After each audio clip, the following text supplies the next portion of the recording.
What's up guys, this is your friend and we are back with a new fanfic. Which is What If Naruto x Mikoto Uchiha x Konan, Part 1. And guys, if you enjoy this fanfic then please press the like button and subscribe to my channel Anime Hub 1.2 for more fanfic like this. And now let's start the fanfic. He felt drained, physically, spiritually, just everything actually. He felt the rush, being thrown somewhere at high speeds. Feeling the pulses of pain shoot up his body, the stinging and burning sensations appeared across multiple points on him. He knew he came to a stop. The seemingly simple task of opening his eyes to inspect his surroundings was a monumental objective. Naruto's eyes fluttered open, like timid agonizingly slow opening of doors. It was then when he realized that he was soaked to the bone. Rain had been pouring down on him. The obvious thing was that he had been laying down in the mud for hours, unless it was raining hell. Drained was what he felt. He lifted his head to inspect his body, but that act was too tiresome to attempt any more than a few seconds. He was content with simply staring at the bright gray sky, a few rays of golden light escaping through. He had been told that this jutsu was dangerous, too unpredictable. An attempt might mean his life. It was worth it, just for a small chance, no matter how pitiful it was. It was not like he had anything to return to. Killer Bee took that chance too. He must be in a similar state somewhere nearby. He felt only capable of simple non-demanding movements. Flinches of toes and fingers or brief second movement from his legs or arms. He never felt so exhausted in his life, feeling nothing came close to the fatigue he felt now. He heard the patter of rain land on his forehead, rest was out of the question. Yet, if he fell asleep would he die? It might be possible, yet he didn't care. He might drifted in and out of unconsciousness, but he would never fully know that. He felt a raging battle of wills begin to settle within him. To merely lie still and accept oblivion, or fight with nearly every last ounce of his strength. One of them seemed such a wonderful prospect. He continued to entertain the idea. All this thinking made him tired than ever. He was in a dream-like state, debating whether anything else was real. A single word formed continuously: act. Act. Kurama. Kurama. The only sound was the thunderous roars in the simmering skies above. The melancholic sky shifted. The overall grayness formed into a steel ceiling, tinted red for whatever reason. The yellow rays turned into the rusted pipes sprawling the sides of the walls. It took a moment to discern that he was inside the giant fox's seal. He was still laying in the water and even he felt tired inside. The giant gate was still open, that unspoken form of trust between them.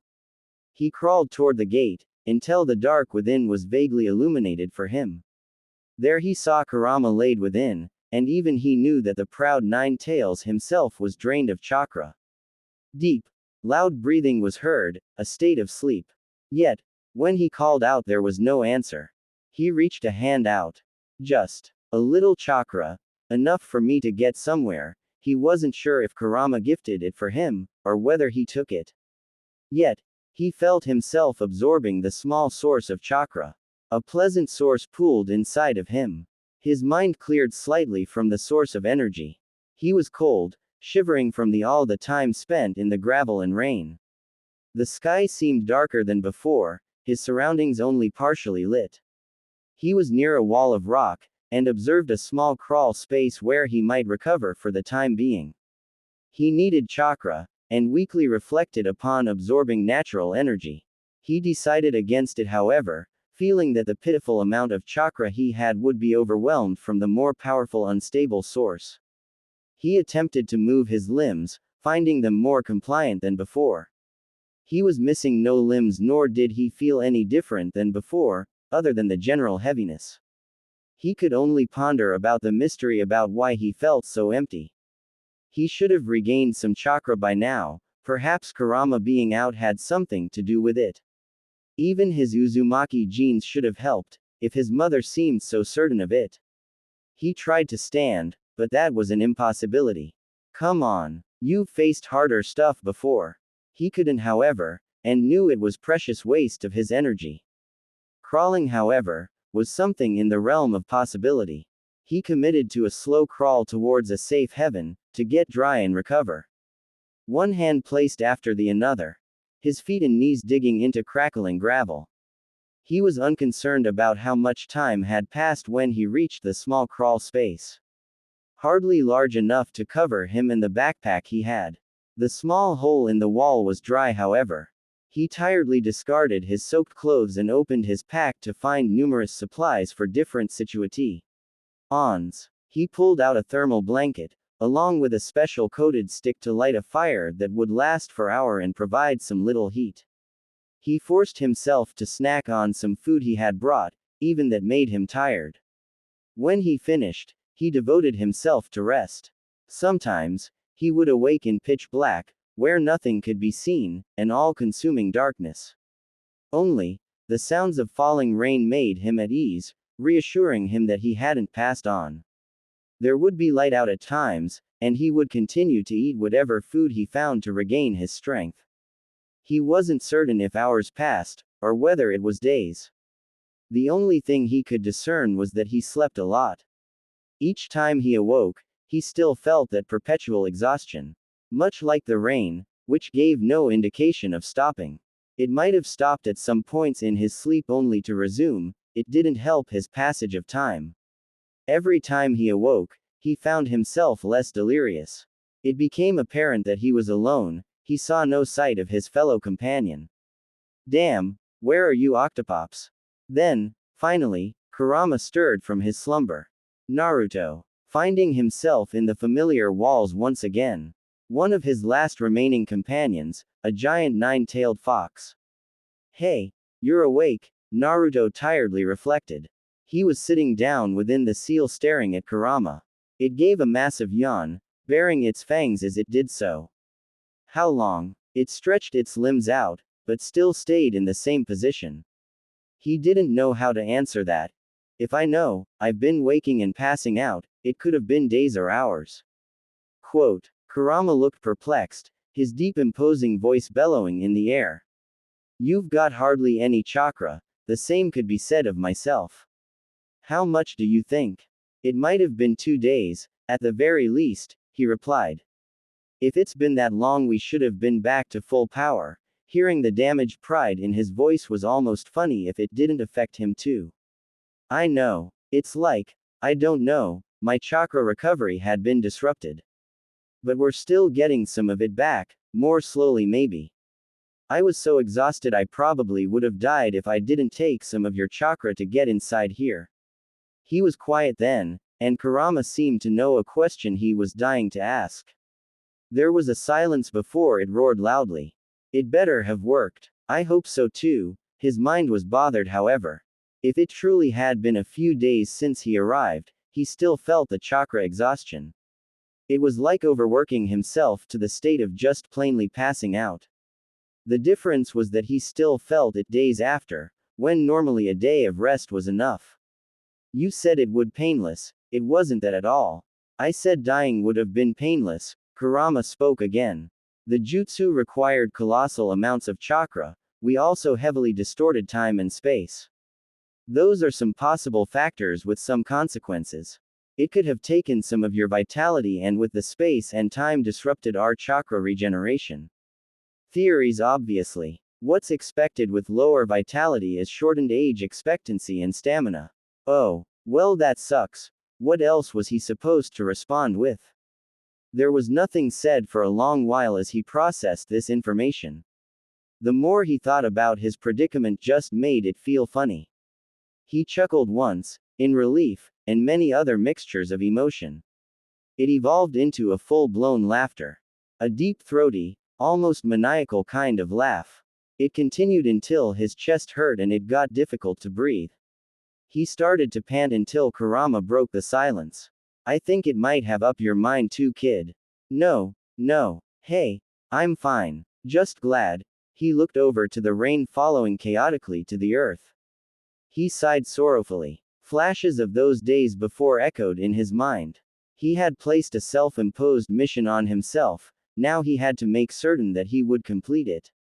Even after that, there's nothing that will stop me. If it's true, then I'll just adapt to it.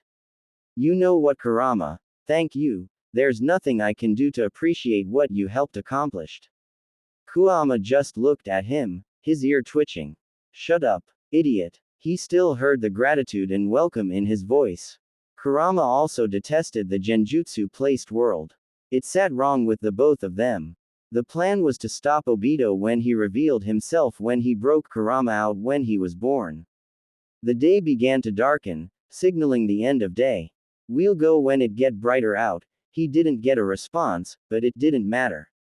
He had to find a specific date first before any more rest could be made. How much time he had left to wait? He opened his eyes to find that daylight had broke out. He had promised himself, so he had no choice but to force himself to get up. His black and orange jacket had completely been decimated in the war. So he wore a hooded red jacket, a thick orange stripe on his sleeves. He had taken it from an empty store. He lucked out since it had a hood, protection from the seemingly unending rain. He shuffled through his bag, finding the week's worth of food he had stored were practically gone. It might have been an indicator at how much he slept, or just how much he ate. That wasn't counting on the ramen he brought with him, which he had a few for breakfast. He walked out, still feeling tender and exhaustion. He spotted some tracks from where he had landed. He could see some marks of the several places he had fallen and had skipped across from where he originally landed. He found a road nearby, and decided to take a random direction and set himself on the path. Where's Octopops? Maybe back where he was at this time. You wouldn't exist yet, still in your mother's belly. I don't want to hear about that. He shivered and focused on walking. We'll have to meet up with him eventually somehow. Quote, the longer the time passed by, he noticed, the more he grew anxious. The landscape and the weather all pointed out that he wasn't anywhere near the land of fire. It was all too unfamiliar. He couldn't recognize any sort of surroundings. It became apparent that he did not wind up anywhere near the Leaf Village. Especially after when he saw a sign that pointed towards a town he didn't recognize. He rubbed the nape of his neck, wondering how much time he had left until Obito made his appearance. He pressed on towards the site of the town, to find any indication on his whereabouts. He once again heard the rumbling of the thunder overhead, which oddly, didn't really sound like thunder at all. He focused on the sound, the unnatural length and randomness of it. His anxiety strengthened, realizing that it was distant explosions sounding beyond. His pace quickened, slow steps into a jog. The faster he got to the town and figured out where he was, the better. His eyesight caught a scuffle being exchanged in the center of the road. A smaller figure with a more larger one. He sprinted as fast as he can towards the two. The rain gliding past him. No, it's mine. Hearing the cries of a girl. The larger one harshly kicked her in the stomach, knocking her to the ground. He ransacked the pack that had fallen, clutching it desperately. Get the hell away from her. As Naruto flung a small stone directly at the figure and hitting him squarely in the head. He was knocked over, yelling obscenities. He picked himself back up, clutching his skull as he stared at the direction the stone was thrown. Naruto placed himself into a stance in preparation for a fight. Suddenly, the guy cowered and ran for his life, discarding the pack in his haste. He took a deep breath, feeling almost slightly worn out from the running and sprinting. A fight with another shinobi would likely tire him out. Confident that the person wasn't going to return, he walked past the whimpering girl to pick up the pack. He found nothing of interest in the pack, some empty wrappers and an half-full water bottle. He closed it and returned to the girl and dropped it in front of her. She wore a large dark blue hood that hid her face. Are you all right? He asked softly. She made no attempt to speak and only the rain was left to fill the void. Why yes. So quietly he almost didn't catch it. Good. I got your bag back. He kneeled down and shook it in front of her to prove his point. She made no attempt to grab it, and continued to sit in the mud. He rubbed the nape of his neck, wondering what he should do. The right thing was to ensure her safety before he continued on his way. If there was something that mostly cheered him up, it was ramen. It had been a while since he had eaten, and the girl might know the specific date. There was still a large distance from the town, so it would certainly shorten the time. Hey, do you want to give some hot ramen? He pulled up 2 cups of ramen, extending one so that she could see it. Having chosen not to reveal herself. That always makes my day, might just be me though. He had heard a gasp, and a flash of her blue hair appeared briefly. She reached out to grab it, only to hesitate. Are you sure? Hearing the anticipation and fear in her voice made him frown. Of course. Why wouldn't I? He asked incredulously still. Ramen was to be eaten with some hot water. Come on, let's get out of the rain and eat this. He inspected his surroundings and found the nearest tree large enough to shield them from the rain. It was close enough to the road. She was still staying in the same spot as he made a small fire to boil the water. Her gaze looking to where he was. Aren't ya coming? He asked. She picked up her bag and made her way. He heated up a metal canteen bottle he carried to boil it. All his gear was made for camping out, to hide away until the time was right. He also had some Ryo to replenish them. Up until October 10th, she sat across from him as they waited for the water to boil. Another strained silence filled between the duo. What's your name? Mine's Naruto. Konan, she replied. He knew that name, Nagato's comrade. It was a coincidence he guessed. She didn't seem to be much of a talker either, so he asked another question. So where are your parents? They're gone, she replied somberly. I'm alone, she added silently, before he got the chance to ask another question. She's an orphan like you. Kurama stated. He started to feel this uneasy looming feeling settle over him. The things he saw and hints that didn't occur in his own time. Stealing from kids. Random explosions. Orphans. What is this? The water finally finished and he shakily filled their ramen cups. He was hesitant to ask his next question. Seems like war to me. Hearing the snarky reply from Kurama, which wasn't very appreciated. War? He questioned aloud, more to Kurama than to Konan, who nodded her head in response. Another, longer, strained silence. Do you know the date? He asked, fearfully. She heard her mumble it, and he chose not to believe it. Yet everything pointed to the contrary. It was only confirmed when Konan pulled her hood back, revealing her facial features. He'd recognized her anywhere. Her features were less pronounced, less mature than her older counterpart. There was no mistaking that they were both the same. Her clear amber eyes along with the short blue hair. Are you okay? She asked. His stomach dropped. His breathing began to go ragged, quick and fast.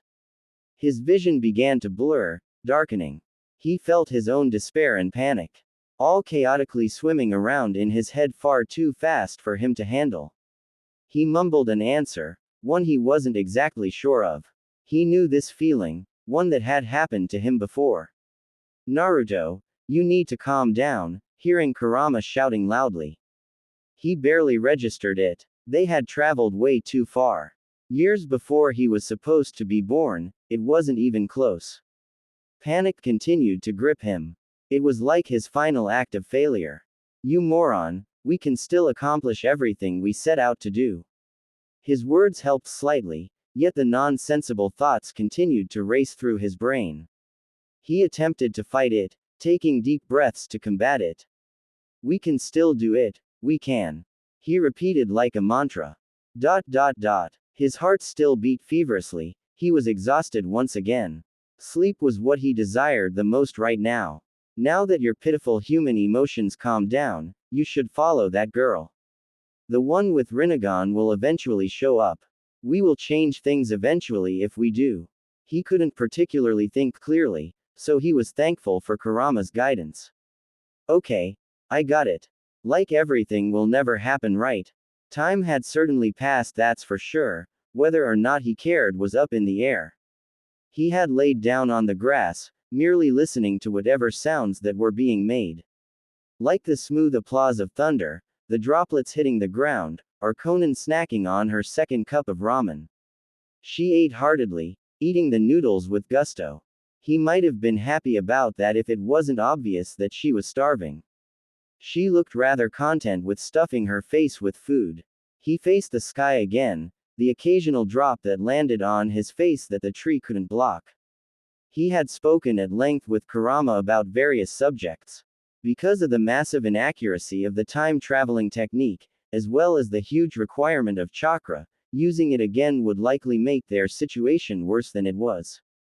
With the absence of Killer Bee and the current state of war, it was likely that the Eight Tails container wasn't anywhere near his village. So Konan, how old are you? He asked. 13. It was a bit surprising. Geez, were we that small when I was her age? He distinctly remembered being one of the shortest ones before he traveled with the perverted sage. Oh, well, I'm 17, well, very recently too. That's nice, you're practically grown up, huh? She asked. He looked over to her, eating the ramen she held. I guess, but you're older than your age, right? She looked down at her soup, ignoring his question. He was correct, however. Even his fourth shinobi war made feel much older than he was. He was a participant, and some of the things he had witnessed would never leave his mind. He was a shinobi, however. From what little he had known, Konan and the others were just plain civilians. An orphan from the war. Do you want some juice and another cup of ramen? He asked, finally sitting up. She smiled slightly. A bit weird. The Konan he knew was significantly more serious, filled with even more loss and hardships. He could never have pictured her smiling. He brought out the ramen and the last juice box for Konan, heating up more water for his favorite food. It's been so long since I ate this much juice too, I could never get this.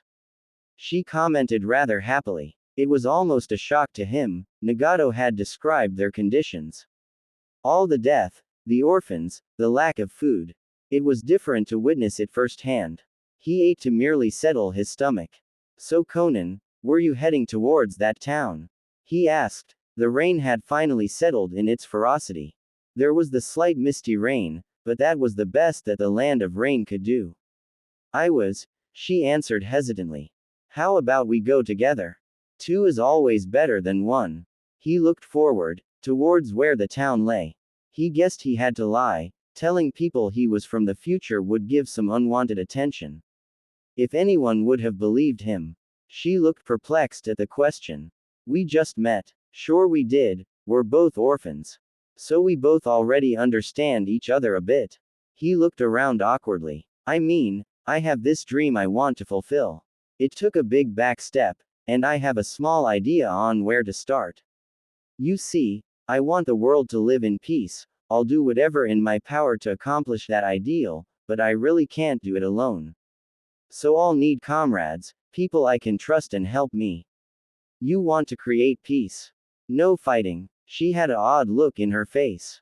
Definitely, I'm no moron. Hopefully. He ignored Kurama's remark. Doing things on my own will be impossible. Why are you asking me? She asked. Well, to start, I have this good feeling about you. I think you'd be a really skilled kunoichi, not much of a feeling if he knew about it. He had heard of her skill by some who had seen her. She was also a part of the Akatsuki. So Konan, would you like to learn how to become a kunoichi, to fight and defend yourself? To join me in trying bring peace and understanding to this world? Quote, I'm thankful for what you did, really. I have nothing against you, it's just I'd much rather not trust every person I meet. Even though I just did accept your food. She looked like she was ashamed of herself. How desperation pushes you. Cautious, smart, probably more so than you, hearing Kurama comment. That's exactly what I mean, you're smart, it's how you survive. Hell, I got lucky I got someone to teach me how to fight. I'm extending the same courtesy the old man gave me. You want to teach me how to fight? She asked. Yeah, even if you don't want to help me find cooperation between everyone, that's okay too. You can go whenever you like. She was in deep thought. I know it's very silly to ask, but can you promise me that you'll stop all this fighting? That's my word, I can never allow myself to back out on it. I know you don't trust me just yet, but I sincerely hope we can be friends eventually. Friends always have each other's back, he said rather proudly. She stared for a long while. I guess. There always have to be some sort of trust, even in yourself to get something done right. Quote. He smiled. Well, then, how about we get going towards the town then? Naruto looked around as he walked through the town. The market had little number of people going through. The town was moderately sized, probably housing several thousand people. It seemed like AIM liked to compact their towns, as many buildings were several stories high. He looked into his bag, which he had filled with food along with Konan's. He pocketed the rest of his money into his own frog wallet. This money will last us a little while. He thought of the possibilities of how to obtain more food later on. Apparently no one was hiring or looking for help, as an orphan was kicked out of the store by a shopkeeper. The orphan had complained that it was the last place to try and make money. Other shops seemed to be closing, from lack of business or moving somewhere safer. He wanted to help, but Kurama had said to leave him be, since sooner or later they too would be in that position. They would have to steal when they ran out. He enjoyed a half of a popsicle, the other half he had given to Konan. It was a slightly expensive to even buy. I don't remember how sweets tasted like, she said rather happily. He looked around the town he was in. It was in pretty bad shape. The war hadn't reached here yet, but the numerous homeless, refugees and orphans was staggering when they had first entered. They seemed to have set up camp at the edge of town. It was much less so when they entered the market district. The Fourth War was much different than this. He cursed at his laziness over not paying attention at the academy. He only really paid attention to his father's exploits, which only happened in the Third Shinobi War. He recalled Nagato saying that the war was waged only for money and expanding territory, and that AIM was at the epicenter at the three warring nations. Some AIM shinobi passed by, looked fidgety and nervous as they looked around quickly.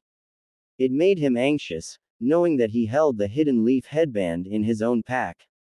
There was no way he was going to get rid of it, a precious gift from Iruka. Even if the original cloth was wrecked, the metal band had sentimental value. Okay, find Yahiko and Nagato and then the perverted sage, then. Well, he supposed he could cross that bridge when he got to that stage. He had also bought a small tent for Konan, stored within a ceiling scroll. He yawned. It was nearing dusk as the orange in this distance showed. He and Konan were nearly outside the town. He spotted many beggars and camping refugees along the outside walls of the village. He stopped, seeing the tree line in the distance. He stood directly outside the gates, and a feeling crawled up his spine. The sobbing of a toddler stopped, and all he heard was his own breathing. Konan questioned him, but he couldn't hear it. He saw several AIM shinobi standing guard over the refugees, suddenly casting glances towards the tree lee. Nay. He heard the branches being swept aside, the piercing of leaves. There was many, straight and with a target in mind. A volley of kunai and ninja tools pierced through the brush of the forest. He spotted the trailing pieces of paper behind them. Hissing ferociously, shinobi leapt out from the trees and were already making their way. There was so many innocents around him, all about to be caught in between. He didn't have to think about it. He acted upon instinct, to protect them. He called upon his companion's chakra, and he felt the power swell within him. He extended his arms, a larger and further reaching limbs appeared, catching the thrown kunai. Remembering the smaller and untrained Konan, he turned to her, shouting to run. Her eyes wide open, she flinched from the violent explosions and he felt the vibrations course through his bones. Muted screams pierced the air, and the people began to flee for their lives. Running through the gate that was present, he saw Konan beginning to follow the crowd before he turned his attention to the trees. His shut off the connection to Kurama's chakra as a shinobi reached him. He ducked beneath an attempted slash. Naruto kicked him in the ribs and he flew back in the attacking force's ranks. 3 more replaced the one and engaged him. He went pale when he saw their headbands. the leaf symbol engraved on their steel plates.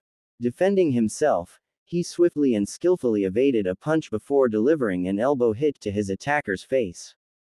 He tripped in another one with a sweeping kick. On his own knee, he captured a fist aimed for him, and he was quickly caught in a struggle. He broke free by kneeing him in the stomach. Before anything else could be done, he was launched away by a jet of water. Catching himself in the air, he rolled on the hard concrete road before he quickly used his momentum for a running start. He shook his dizziness away as sprinted away.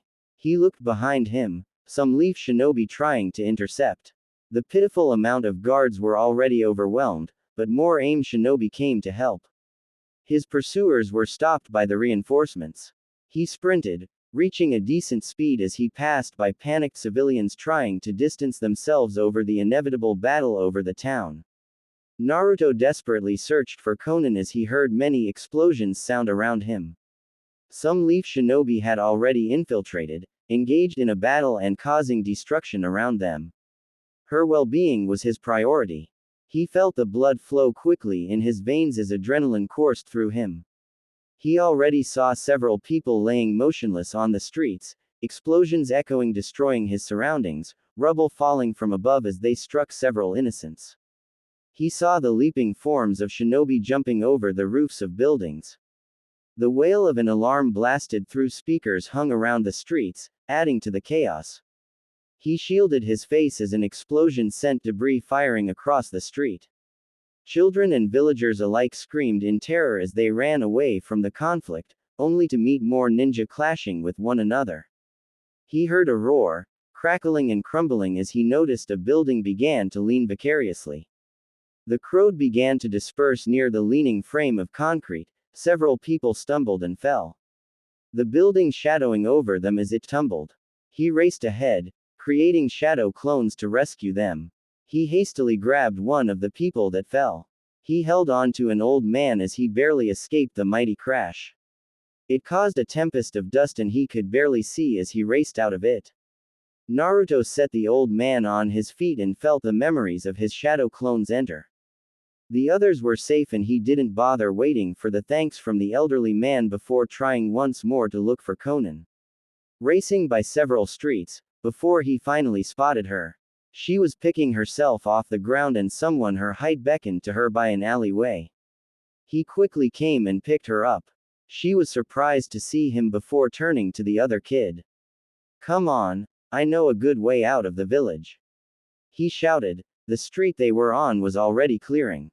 "Hurry, before someone spots us." He definitely knew him, at least his face. A person he was looking for and had technically fought on one occasion. "Let's go, Konan," he ushered her towards the boy he knew was named Yahiko. "It's a sewer, yeah, but we should be able to get out safely through here," the orange-haired boy explained. He led the way with a small flashlight through the darkness. He heard some voices echo in the tunnels. "Don't worry, those are some people that I helped earlier. It's like a maze down here, so I made some signs that pointed the way out, gesturing towards an example. I was bored a lot so." "Ha, these kids are clever, no wonder they survived," Kurama commented. Naruto heard the vibrations made above. The two younger ones he was with showed their nervousness in subtle ways. Their shallow breathing and constant looking over the slightest noise. He kept his senses on the lookout for any potential attackers. They slowly trudged through the muck and pathways. He definitely avoided touching the walls or anything in particular. "Where's your pack, Naruto?" "Huh," raising his shoulders, only to find the weight he carried was gone. He paled in his realization that he had lost it. "Damn it, that had nearly everything we had." He clenched his fists in anger. "I must have lost it." He muttered several more curses as they walked. It wasn't much longer when he heard the constant dripping of rain hitting the sewer they were in. This is it. When they finally stopped, an arrow pointed upwards. A ladder was beside it, leading to the gray sky above. He jumped up, landing outside and inspected his surroundings. Just a grassy field with several pairs of footprints leading towards who knows where. There was the distinct lack of sound from the direction of the town. The obvious was that the fighting had reached its conclusion. Hearing the clinking of the ladder being used as he waited above, he helped Konan from out of the tube, along with Yahiko himself. Thanks, he said, still clutching his hands. He smiled and shook his hand in greeting. Name's Yahiko. He was shorter, around Konan's age, wearing a large gray overcoat to protect him from the elements. He had a backpack that he carried. Naruto, he replied, shaking his hand too. Let's get the hell away from here before we do anything else, right? He nodded, and Yahiko led the way to the nearest road. Naruto roused himself from sleep. He looked over the sleeping forms of both Yahiko and Konan. It was weird being in the presence some of the upcoming founders of the Akatsuki. Another founder still out in AIM somewhere. Didn't think I would meet the two of them in the same day. Now if only I had my pack. There was no fire, as they wanted to keep a low profile. They hadn't talked much since they left the sewer. Shock, fear and exhaustion had run its course through the two kids. He rested for a bit, but intended on waking after. He crawled out from the cave he was in, stretching his muscles when he did. He thought back on what happened in the village. It was relatively peaceful before absolute chaos broke through. It was horrible. The numerous innocent bystanders that were struck down. He recalled the moments when Neji was killed right before his eyes, along with other shinobi killed by the wood-style attack from the 10 tails. It was an entirely different experience to see the deaths of powerless civilians against ninja. They were harmless. He looked over to his fellow orphans that lay asleep. This is what they grew up in.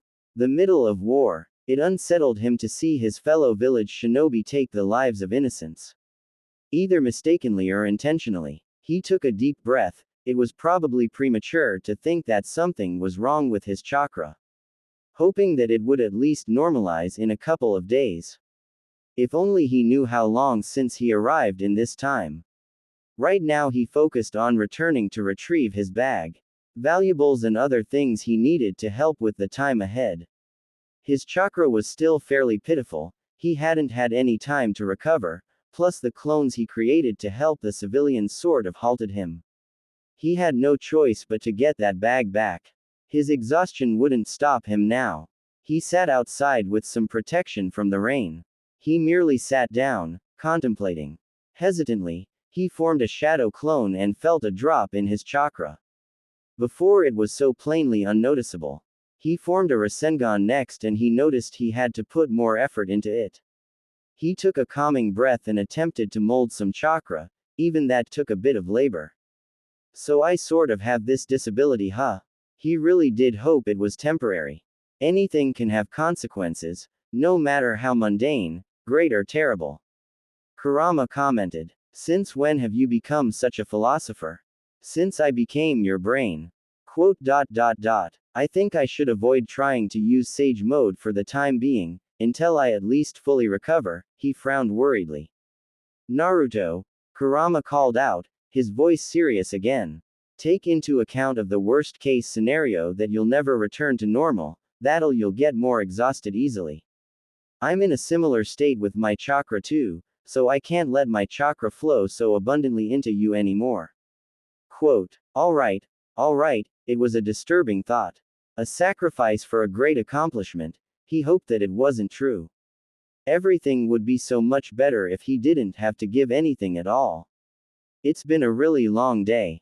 He wasn't looking forward to it. He felt some built-up frustration, from everything. He wanted to destroy a nearby piece of tree, but even that would take of his precious energy needed for today. That made him even more pissed off. Some of the items he held in his bag had some sentimental value. He wasn't about to lose it immediately since coming back. He had enough of it, however. He was a person of action, and that's something he always did. He wrapped a long piece of cloth around his face, to help hide his identity. He stood up, flipping his hood over him as started the walk back to the town that had been seized. He sprinted across wet ground and slippery trees to get to the town. He saw the glow of the town in the skyline as he neared it. He saw no sights of patrols so far. Seeing the buildings in the distance, he slowed his approach. It would be crazy for me to go barging in like I own the place. Single quote. More than usual at least, the fox commented. He wasn't sold on the idea of hurting his comrades either, even those from other villages. If he had his leaf band, he might have been able to infiltrate it more easily. With his pathetically low chakra, he wouldn't be able to create hundreds of shadow clones at the moment. He could have snuck back inside through the sewers that Yahiko had showed him. Except it seemed more likely that any entrances would have been sealed, or had traps placed on them. If they showed any form of competency at least. So the only ideal plan was a more direct approach. He circled around the town to find the most vulnerable spot to get inside. Making sure to avoid any small patrols around the village. He soon found an area that was the least occupied, which wasn't much compared to the other options, but it had to do. It would be smart if there was traps placed everywhere, Kurama said. Yeah, good call. He stood at the edge of large field filled with tall grass. Rain softly drifted to the ground like falling mist. The moonlight shone faintly through the cracks of clouds, hardly lighting the landscape. The sun had disappeared a little more than 2 hours ago. The only useful source of light came from the upcoming town.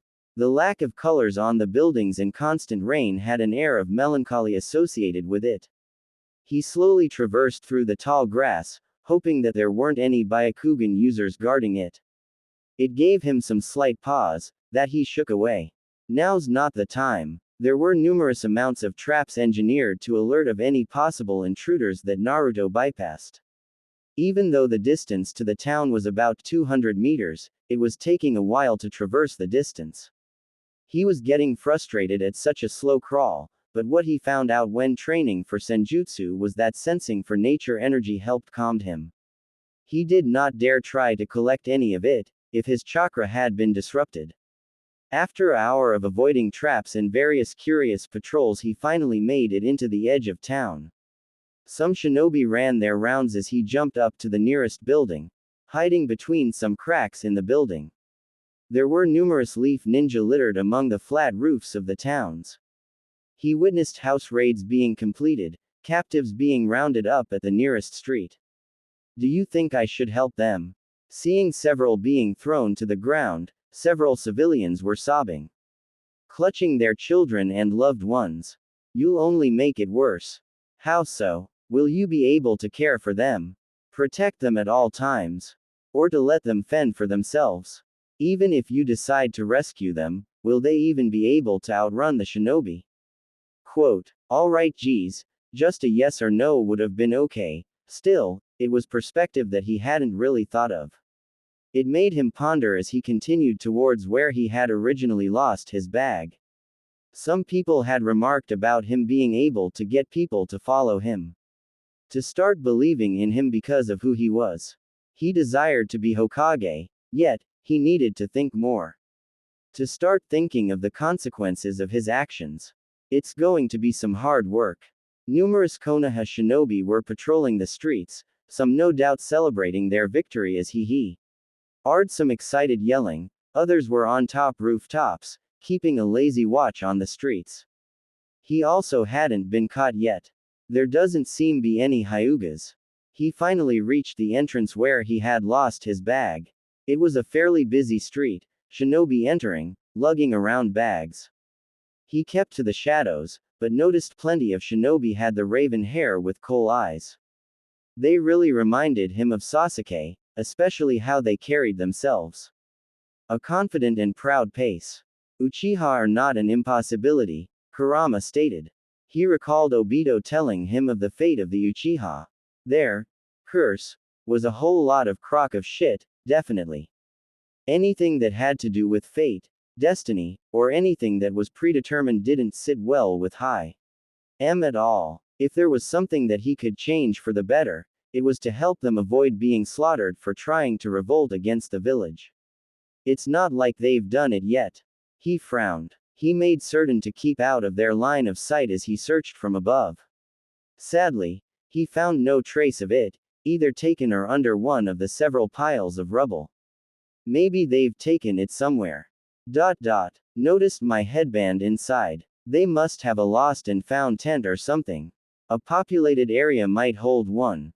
He closely followed a group, until they reached a large encampment. An area devoid of any buildings. He recalled the area as a farmer's market where he had stopped to buy some food. There were plenty of tents. He estimated that it at least housed 200 shinobi. That's a lot of people I don't want to hurt. Too badly at least. The grounds were busy, a mess of people setting up their own tents and walking around. He saw several buildings that surrounded the site, shinobi entering and leaving. It should be in one of those. The problem was that there was too many people going about to sneak in. The plenty of guards above the buildings would also spot him. Shadow clones for a distraction then. He created several shadow clones to duplicate themselves outside of town. He waited for a whole half-hour before he felt some memories mix in with his. At least 30 solid clones to create a distraction, starting in 2 minutes. He moved out of the side of building he was on, quickly and quietly traversing to the top. A Chunin guard was overlooking, mostly keeping watch over the other flat roofs. He silently crept up behind him, recalling some of the training Jiraiya have taught him. He reached for his neck, and he began to desperately struggle. The Chunin tried to shout for help, but only strained gasps escaped. It was only a few moments later when he went limp. He should be out for a few minutes. He checked his breathing, finding it stable. He formed more shadow clones to take out several more lookouts nearby, so that he could get in fast and quietly. Finding himself trying to breathe normally, that took plenty out of him. He heard the muted booms in the distance, the light of the flares near the entrance of the village. Excitement grew down below. Shinobi exited from out of their tents. Jonin shouted orders to their subordinates. The courtyard quickly grew chaotic as the mass of ninja made their way towards the commotion. Smaller squads quickly dispersed towards different walls. He rightly assumed that defenses weren't too weak in case the attack was a distraction. He landed gracefully on the hard concrete and rapidly made his way towards the mess of buildings. He entered one building, finding a mess of items sprawled over tables and bags lined up under them. Halt! An voice called out from behind before he took another step. He didn't listen, instead turning around and facing a straggler. You dare attack Konoha territory? He said lowly. The raven hair, the black bold eyes. Naruto saw he wore a high-collared outfit similar to Sasuke's. He saw the symbol of the Uchiha embroidered on the jacket. His next words were condescending. You're infiltrating. Stops here. An Uchiha, right? Think you need your Sharingan to stop me? Naruto questioned. It'll take less than 10 seconds, he responded, confidently. In Naruto's point of view, he could only blink dumbly at him. Thanks. He saw his clone sneak from behind and engage him. He lay on the floor unconscious a moment later. Wonder if they are all like that bastard Sasuke. As he stared at the drooling mess that the Uchiha was. He was too easy though, Naruto commented. He wondered if all Uchihas were like that. Sasuke could at least back his claims. Yup. Was he really talking to himself? He created more shadow clones to help him search, along with the other buildings nearby. By then he felt winded from today's exertion. He turned the place upside down to find his bag. Every second crawled. Any moment they would realize his ruse and he would have to fight his way out. In his present state, even that would be difficult. Memories poured into him, his clones not finding any sign of his pack. Even after a more thorough second search.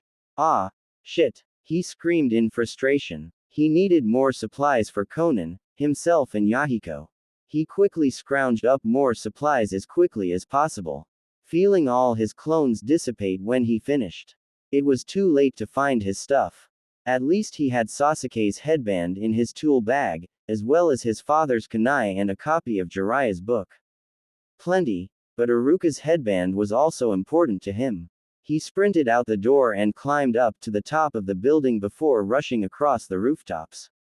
Most of the rooftops were empty, most likely gone to support the walls in the outer area of town. The gentle fall of mist transformed into large heavy droplets. As he was closing in on the exit, he saw another form suddenly pop up on the opposite side of the roof. He stopped with a skid, sighing in annoyance. She was small, slender and lithe.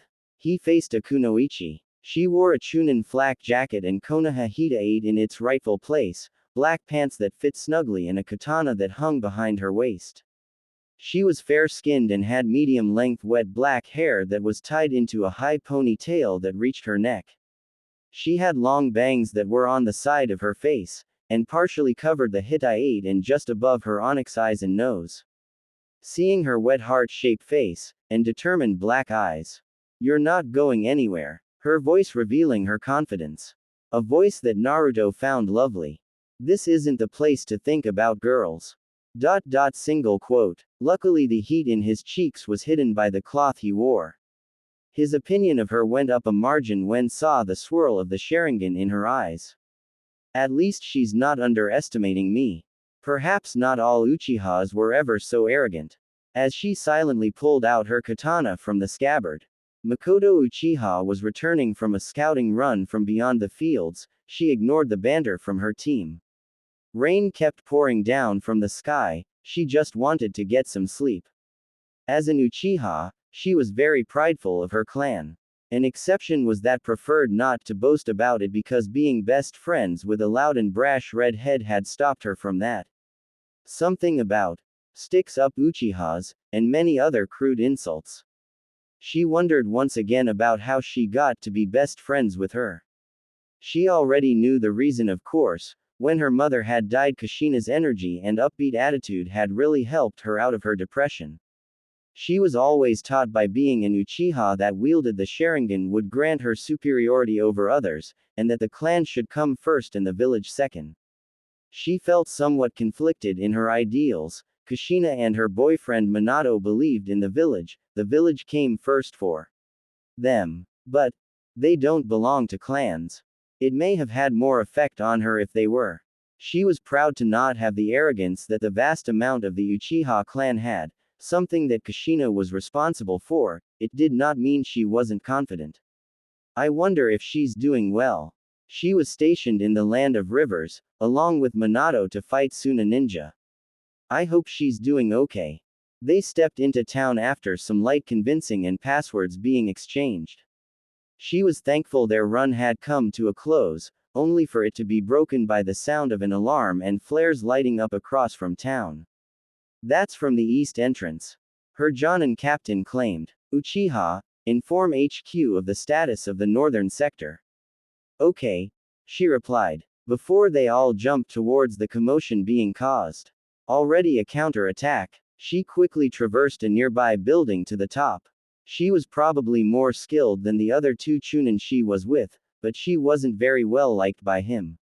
Nonetheless, she had a command to follow, and the faster she completed it, the faster she could help defend. She couldn't but muse whether his distaste for her stemmed from her eyes or from the general attitude from her clan. The rain seemed to have picked up the pace, making her damp hair even more soaked than the gentle mist-like rain. She disregarded it and continued on her way, eager to meet any resistance from the possible attack. She moved past the center buildings, taking a slight detour to avoid wasting time on the larger buildings. She saw movement up to her left. He's heading away from the attack, and isn't wearing the standard attire. She moved to intercept him, moving faster than him. Stopping in front of him on a wide but small roof, he quickly joined her soon after. She scrutinized him, and quickly reasoned that he was infiltrating or had hid in the town since he wore nothing identifying of Konoha shinobi. It was almost uplifting to see some color in a gloomy setting of gray and drab colors. He wore a red jacket with thick orange stripes on either side of his arm along with orange pants that didn't mix well with the gray texture of building. Seemingly fond of the color orange if its frequency was of any indication. She saw the blonde hair that hung over his serious and annoyed cerulean eyes. Immediately, an image of Minato conjured up in her mind. She wiped her thoughts away and was prepared to kill him, activating her bloodline limit. She couldn't see any outward reaction. Because of her clan's infamy, most shinobi were generally intimidated. This guy, she felt uneasy from his lack of reaction. Not even a flinch. Her eyes caught no subtle movement, like he was made of stone. She saw the muscles under her eyes raise. Is he smiling? She held her ground, trying air her confidence. His eyes showed eagerness but no form of hostility. Annoyance was still present, that only angered her. No games, huh? At least you're not like the other one I ran into. Oh, don't worry, that guy is completely fine, no one's in danger as far as I know. She attempted to cast a genjutsu, it worked. Only for it to fail immediately. What? How did he catch it so quickly and with no hand signs? She could obviously see the amusement in his eyes. Genjutsu won't work on me, sadly. Quote. They hadn't moved an inch but Mikoto could feel her palms getting clammy. He completely believes in himself. His body language was one thing, but his fiery eyes were another. He held no doubts in himself and held an aura of clear confidence. Mikoto could believe that he had the skills to back him up. She took a deep breath to calm herself. I guess genjutsu is out of the question. His eyes watched her closely, scrutinizing every movement. I'd like to hang out some more, but you know, I'm a bit tired from today. Like, I don't think you can understand it. Plus the whole lot of angry shinobi in a few short minutes, he said lightly. It was clear that he was waiting for her to act first, so she would gladly humor him. I'm an Uchiha, she said to him.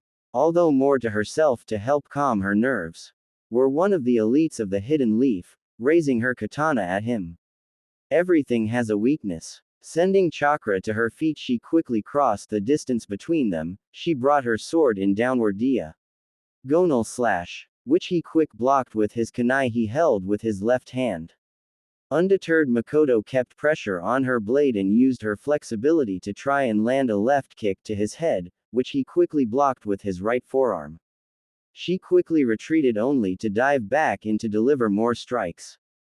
Her Sharingan captured his precise and experienced movements. She heard the clings of metal scrapping against metal as he redirected or blocked her strikes. It's like he's playing with me. As he hadn't even retaliated. She jumped away and sheathed her katana. I'm no master at kenjutsu yet. Once she landed, she quickly closed the distance once more. She threw punches which would only get deflected, but she noticed she had the advantage as she put him in a defensive state. Except she could not land any solid hits, even with the help of her Sharingan. He started to retaliate, throwing hard punches that she blocked. She was sure that it would leave bruises in the morning. Taking inspiration for Kushina in their spars, she threw a left hook, which he blocked with his left hand. She was able to get a firm hold on his wrist.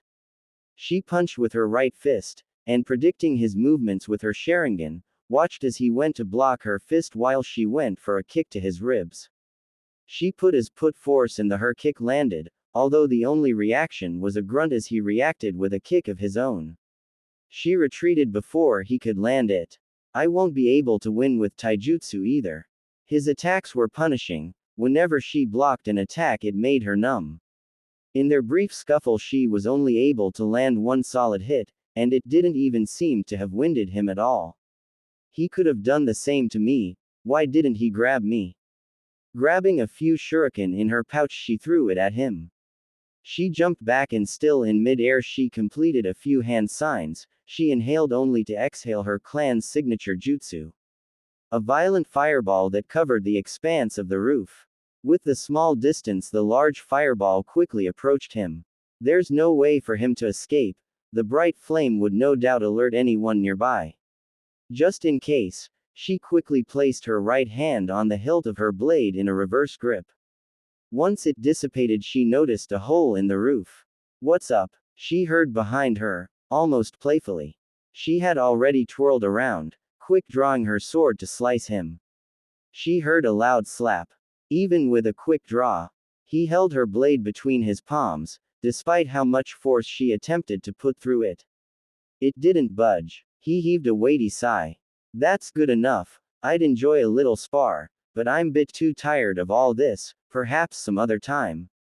He said, not one that conveyed a condescending tone. Even she struggled to end his life, or to wound him. It was then some of her fellow shinobi came. First, A blinding light flashed before her eyes quickly adjusted. Her eyes captured the massive fireball heading towards them. Far too large and too quickly for her to escape. She continued to keep pressure on her blade, making sure that he wouldn't be able to move. He peered behind, those moments far likely shorter for him. He was unworried, his expression changing into something more serious. He seemed to erupt in a wildfire, yet her eyes captured the chakra that formed around him. One hand released her katana, and she felt the strong tug on her sword, unbalancing her and causing her to lose her grip and managing to take it from her. His other hand raised up as if to catch. She was flabbergasted when a giant transparent hand appeared and caught the giant fireball, crushing it out from existence. Her eyes caught the numerous phoenix flower balls supporting the attack. Mikoto's recorded the knowledge of a technique he used. The hand signs, smoke appeared beside him and the fire that surrounded him disappeared. The clone appeared and jumped up into the air in a flourish, performing a flip while deflecting the shuriken infused with the fireballs. The clone was solid, but didn't try to engage any longer and raced through them. The real one disengaged, descending down into streets below, losing sight of him. Down there, she shouted. Two listened and gave chase while the other two chased the clone before she could protest. Was he messing with me? The only response was of the patter of the rain and the sound of orders being shouted. Naruto. Konan poked him in the shoulder. He was laid sideways, covered in his red jacket in what appeared to be a warm sleep. Laid about in front of him was an imposing sword. Another bag of food was also laid nearby, one that he hadn't possessed previously. She looked around, finding Yahiko enjoying some food that he had brought with him. He had offered to give some despite that he had little of it. They had woken up an hour ago, yet the eldest one of them was still asleep. Even the cracking thunder that shook the ground beneath them didn't cause him to stir. Naruto. She spoke again, poking him in the shoulder. She kept up in her persistence until he finally reacted to her actions. He mumbled incoherently, so another poke. Until he finally, tiredly, opened a single eye. It didn't focus on her until a moment later. Woo, his voice thick with sleep. You're finally awake. He frowned, not amused. She didn't quite know him yet. If his dreams really were genuine or not, she was given food. Plenty of it too. He was very friendly, not suspiciously so. He just acted without some underhanded purpose. She wanted to find a bit more before deciding anything. His food offerings made her stay. Where did you get this? She grabbed the blade by his handle. Surprised with the little weight it had, she settled it down after showing it. He really didn't react to her. Found it? He mumbled. So you found this big bag of food too? He closed his eyes once again and tried to nod off to sleep. She didn't believe it. Anything left on the side of the road was picked apart, either food or to sell. She shook the bag to accentuate her point. His eyes peered open again, tiredly, but his sleep began to slowly shake away. He sat up, wiping the tiredness from his eyes. He sat back against the cave's surface and he just simply looked at her. Fine, I stole it from the village when you went to sleep, he yawned deeply. I've gotten it just for the two of you. She stared at him, wondering about several things. If he simply stolen it, or the fact was that he really was capable of himself if he was able to sneak back into the village filled with ninjas. I forgot to give the sword back to the pretty kunoichi too. Another yawn. Can you get me a rice ball? I'm going to head back to sleep. Eat whatever you want, Yahiko too. She began to get excited at his proposal. She quickly dug into the bag to grab his request and hand it over to him. He mumbled a thanks and lied back down facing away from her. Other than yesterday, she couldn't recall the last time she had filled her stomach. It was very unusual and the other day she had nearly puked that out. Hot water with steaming ramen made her mouth water. She dug in, making sure to grab some for Yahiko, who had gracefully given some of his own food he had scrounged up. She went over to the orange-haired boy, handing him some of the food she had. Have some, there's plenty more. Naruto's treat, she plopped down and began to eat once again. There was no hot food, but she wasn't complaining at all. Oh, thanks. He focused on eating, rather than talking. He pocketed some in his bag. She was debating whether to stay with Naruto. There was no doubt he was trained to fight, or to escape. He was easily surviving the war, from all the food and money he had with him. He also seemed rather sincere in his hopes, and he also pointed out that she was completely free to go as she pleased. She guessed she saw no harm in staying for a while. They finished eating in the time being, feeling stuff just felt so good. Some minutes of silence was spent trying to enjoy that fact. She caught the boy Yahiko sending some glances over to Naruto. Hearing the snoring echo within the cave. So, does he usually sleep in this long? Quote, oh, I wouldn't know. He tilted his head. Really? How long have you two known each other? Well, actually, I only met him yesterday. He also fed me too. And just now too? He asked, which she nodded. Well, I want to thank him personally. It looks like he worked hard on it. To prove his point, the eldest of them gave a loud snore before settling in more peaceful state. It was true, he looked rather exhausted. He never really woke up when they spoke some time before. He was obviously still tired from the night before of. Whatever he did, was the sort of fashion of his prize. What exactly did he do? Would he share what he did? He seemed very vulnerable now. She recalled that he had said he was sick in a manner of speaking. Perhaps this was it. They talked a bit more, waiting for the blonde to awake from his slumber. She sat down, peering out from the small cave they were in. The misty rain ran less and less until finally, it stopped. Several clouds broke apart and bright rays of sun pierced through the veil. It was always so nice when it stopped raining. She felt the warmth of the sun, and wondered how long it would last. As if sensing the rain had halted, she heard Naruto stirring behind her. He sat up, slowly waking himself as he sighed every now and then. Until he finally asked, what's the time? Noon. She answered, checking the watch she carried. 12 hours. Wow. He yawned greatly, wiping his eyes and reached his bag to grab a few things to eat. He finally then noticed the other boy they were with. They looked so similarly alike, it was uncanny. Both with spiky hair, the soft blue eyes, even some of their facial features were a bit alike. Hey, you two look like you're related. They both looked astonished at her comparison. Before Yahiko finally spoke, hey, I want to thank you for giving some of your food. Naruto looked oddly at him, like he was trying to remember him or something. No problem. Anything else? Now that he had mentioned it, it was a little odd to stick around for just a thank you. So you know how to fight, huh? You said you snuck into the town before. Naruto continued eating, looking satisfied. Sure did. How did you do that, by the way? She asked, seeing as they were on the subject. They weren't expecting me being alone, or so soon. They were setting up camp, one guess. He finished eating, taking out some clothes and a shirt from the bag. He started wiping the blade with the material before ripping the shirt and wrapping it around the sharp steel. Yahiko looked intently focused. He didn't seem to be paying any attention as to what the blonde was doing. What are you? She began to ask. Me. I'm just making sure there's no water on it. I want to make sure it doesn't fall apart before I return it. If I ever do, that is. Besides, I'm not the kind to use something like this. You want to return it? That didn't make much sense. Then she remembered his peace talks. Following that, she could assume that he hadn't killed anyone to obtain what he had returned with. I hope I get to, as he wrapped the sword with linen. There was a sort of unassuming air that he carried. She liked to think that she was good at finding lies. Konan cemented the idea that he really was a good person. So you know how to fight, right? Yahiko finally spoke, his expression displaying strong intent. He spoke again before Naruto got the chance to reply.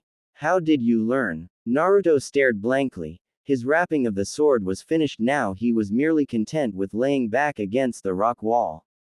Quote. This old guy taught me, well, before he was murdered, he said rather emotionlessly.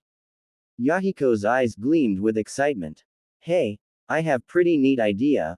Well, it involves you teaching us, but will you teach me too? Then we can all watch out for one another and stuff. You know, be friends and all. She was surprised, undoubtedly. All she had thought was to survive another day, and really, that changed just now as thoughts were towards when the next meal would come. No one had ever offered her food before either, yet these two had. She laughed quietly. That's what Naruto had said, except the way he phrased it sounded much better. Huh, caught off guard, turning over to Naruto, who bore a smile. You had the same idea too. Yeah, I don't think we're the first ones either. Naruto crawled out from within, reaching the outside. That's a yes, Yahiko. I mean, I never taught anyone how to fight from the ground up, but I'll guess I'll try. If I can't, we'll certainly find someone who definitely can. It doesn't matter, we stick together, we'll do all right, Yahiko replied. They both looked to share the same ideals, which in Konan's eyes, was a good thing. She decided then that since Yahiko trusted him so quickly, she would do the same. I want to join too. Naruto's eyes widened, and he smiled. Great, we're one step closer. Mikoto lay in her sleep bag. A simple staying at the ceiling of her tent. The constant dripping that she heard above. It was a small, hardly large enough to support her and the supplies she brought. Nor was it tall enough to even sit in. She was plagued by the thoughts of last night's events. The guy she had fought with, who had held back and outpaced the likes of the son of the Uchiha chief. Still, Fugaku was a bit of for firing a fireball in her direction. He had replied that he hadn't seen her, that she was reluctant to believe. He gave a rather sincere apology that she accepted. She had a feeling that if she wasn't an Uchiha she wouldn't get an apology at all. She wished they would drop the succeed the mission at any cost mentality many Konoha shinobi adapted, which was one the Uchiha clan followed, along with the difference being, clan first. Destroying the enemy was the primary mission, to win the war. She was glad that Minato and Kushina followed the comrade first. Everyone was getting tired of this war, but no one knew when it would end. Someone named Shimura had apparently started this thing to spiral out of control. Mission success rate had gone up, with the added effect of more fatalities. Which was something she wasn't eager to join the list of that. Mostly, her thoughts were interrupted by the blue-eyed blonde she had fought. He was extremely capable if their bout was of any indication. He had replied that he was tired, and all the breathing he did showed that. He had leapt away and somehow knew that shuriken were within the small flames. He was familiar with the Uchiha. Her genjutsu was rendered useless. He had immediately located it and disrupted it far too quickly to be of use. He was also responsible for the panic that was caused, seeing as he outwitted the son of the chief with the aid of shadow clones. Who was that guy? She asked herself. She shivered at what she was told this morning. No sign of infiltrators that were found, no POWs that had escaped, and none of the civilians that were left behind knew anything. The only hint was that he searched the building where they had assigned possible lost valuable items. The entire town had been on lockdown alert, no one leaving or entering until a possible cause was found. No one saw him enter and he had completely rendered a dozen of Chunin, and even some Jonin unconscious. All were stationed around the lost and found building. It sounded impossible that he had done it completely unnoticed. All were completely unharmed, save for a little bruising. He could have killed so many single-handedly. Me as well. He made this entire company look like fools. She heard the kicking at the flaps of her tent. Mikoto. What is it? Can I ask your help for something? Mikoto noisily climbed out of her tent. She stood up to see Akira, older but still fairly small with the same height as her. She was fairly plain looking with short blonde hair that reached her shoulders. She wore a Chunin vest with dark blue pants. She was part of the squad she was assigned to. An acquaintance to Mikoto to say the least. What for? She asked. Help find my bag at that A lost items thingy or whatever, she explained. Mikoto was sorely tempted to turn her down.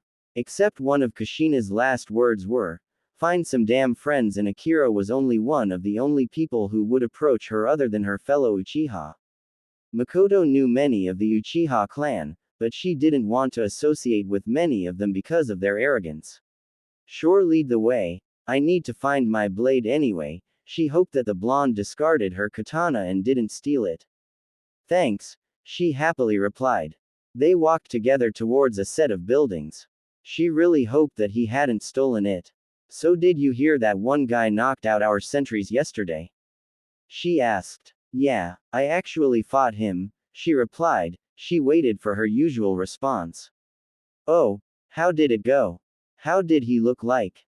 How old was he? Was he cute?" She hoped that last bit was more of joke than a serious question. They haven't known each other for long, but Akira did like to talk about boys. At least she's competent enough. "Why do you want to know? He's the enemy. He can't be that bad if he hadn't really hurt anyone. Came in, went out without doing a whole lot." She couldn't really argue with that. Even when she fought him, she did not particularly feel in danger. Not to mention that she felt he could have ended her immediately. She sighed either way. "I wouldn't know what he looked like, he had the majority of face hidden. I can only say that he had blonde hair and blue eyes. It really reminded me of Minato Namikaze." She cooed. "He's really a looker, isn't he?" She had to agree. That didn't mean she would ever verbally acknowledge it. There was talks about how he was an prodigy, so he was well known within the village. He had become a Jonin early on, a testament to his skill. She wasn't one, yet. They passed through the sights in town quickly, finding the building of the lost items. They entered. She had overheard that this was where the perpetrator had been seen, and also subdued in Uchiha. "So what's your bag look like?" "I'm not sure. Seriously. What? I just got that bag. Anyway, there's supposed to be a tag inside."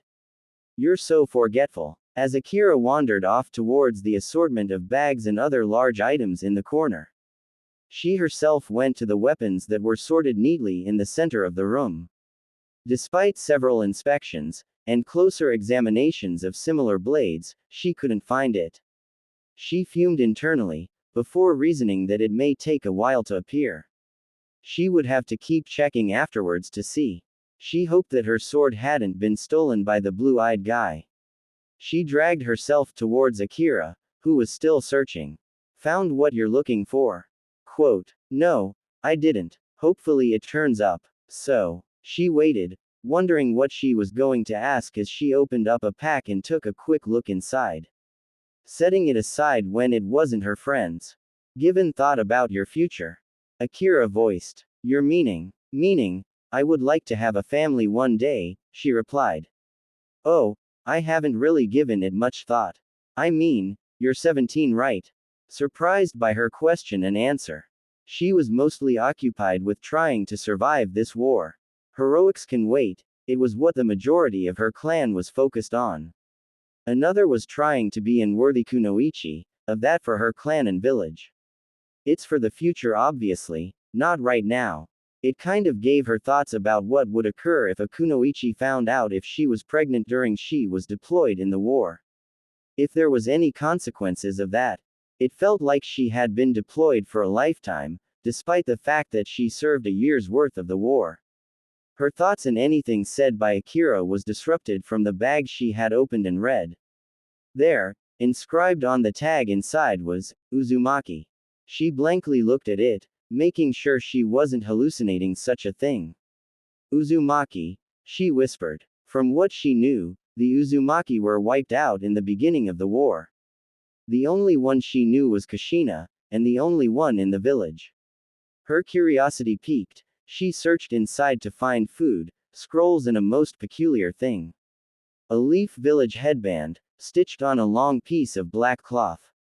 Puzzled, Kushina wasn't stationed anywhere near her, in fact 2 days' journey south.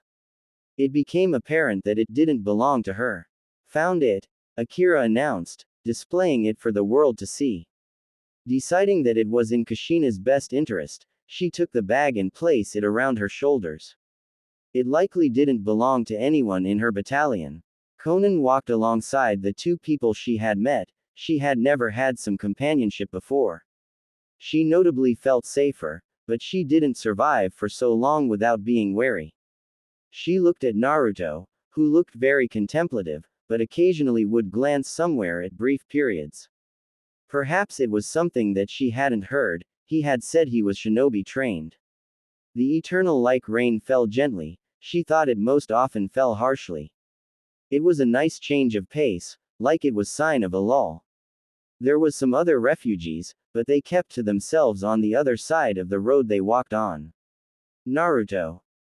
What is it? He asked, looking at her under the hood he wore. Is it okay if I ask you something? She saw Yahiko take a small glance. No doubt he would hear whatever there was to say because of how close they walking. Go ahead. I mean, friends ask each other things, right? And know each other, so ask what you want. There was plenty of things that she wanted to ask, but it felt rude to ask so many at the same time. Well, this dream of yours, how do you think we'll accomplish it? She couldn't quite understand how they would get it done. Naruto gave a friendly smile. Well, through what my godfather would say, he desired that peace to be achieved through mutual understanding, no violence, and to resolve H8 for each other. That sounds pretty simple, Yahiko replied. I want to stop this war. I do too, but I think it sounds pretty hard. Yahiko continued to talk, more fiercely. We share the same thing then. That's why I want to train. Hey, then that means we're partners then. Naruto seemed kind of happy about that. Except there's a catch, you can't give up, no matter what. That's what it means to be a shinobi. Having comrades beside you, supporting you, there's not a lot that you can't do together. Yahiko looked up at the gray sky, his voice low. No more fighting. Just peace. You won't have to worry about anything ever again.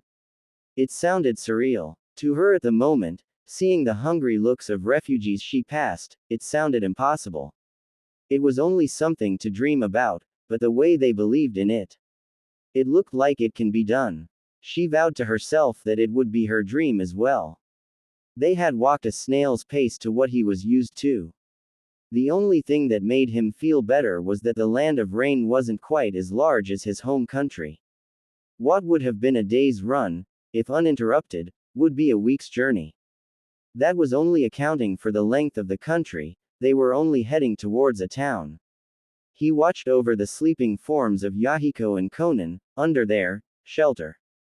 If it can ever be described at that, which was only a slope of a cliff that hid them from the overhead rain. If a wind picked an unfavorable direction, they would awake drenched. Naruto mused that they would have made into the town the Yahiko had picked if they were shinobi. They weren't just yet, just civilians so far. They could not sustain themselves near a fraction as to what shinobi can. He had suggested that Yahiko pick their settlement, since he had no knowledge about the country, and Yahiko happily suggested their destination. It was somewhere further away from the war zones, at the very least danger wouldn't reach them for a while. Absent-mindedly, he found that he had his father's kunai in his hand. He didn't quite know when he picked it out of his tool bag. He fiddled it with, tracing the kanji